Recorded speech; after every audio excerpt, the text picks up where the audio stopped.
Today on Running to Him. God establishes governments on righteousness.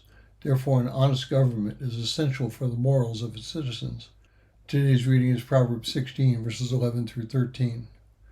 Proverbs 16:11 says, "A just balance of scales belongs to the Lord. All the weights of the bags are his concern. It is an abomination for kings to commit wicked acts, for a throne is established on righteousness. Righteous lips are the delight of kings, and he who speaks right is loved."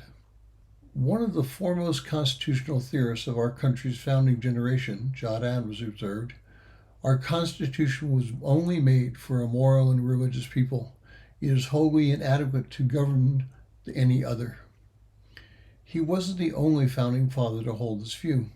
And indeed, James Madison wrote that our Constitution requires sufficient virtue among men for self-government. Otherwise, nothing less than the chains of despotism can restrain them from destroying and devouring one another.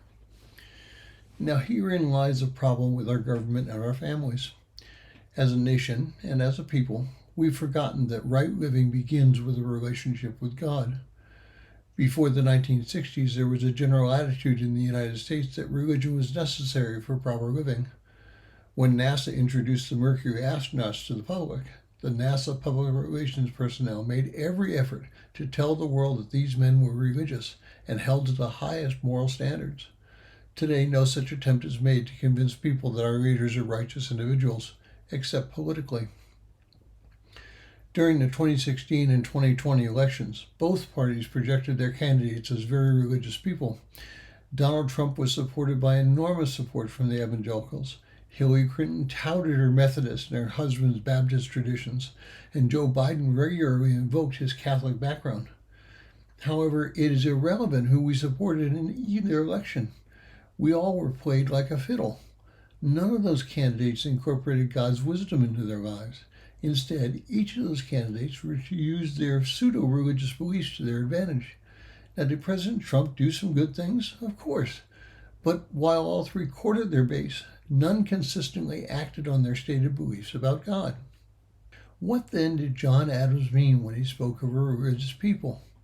Over the years, the meaning of words can change, and in the 1700s, a religious person was one whose life demonstrated a relationship of some kind with God.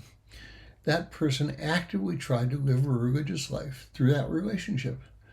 Now, many of our politicians today play religion to get people to vote for them, not live the life God desires of them because of their love for Him. Now, before we close today, I want to bring today's reading closer to home. As adults, we are all leaders. If we lead a family, it is our responsibility to love and live our lives as leaders that God would have us to be. If we lead a company, we should lead that company by incorporating our values into that company's day-to-day existence. If we're involved as a leader in a volunteer organization, our relationship with God should show how God controls and how we treat the people in that organization. It is not enough for us to talk about our relationship with God. We must live that relationship. Thank you for listening. We pray that today's devotion was meaningful to you. We would love to hear from you. You can use either Facebook or YouTube to like, subscribe, share, and tell others about us. If you would like to contact us, you can reach me at phineasjacobus@runningtohim.net.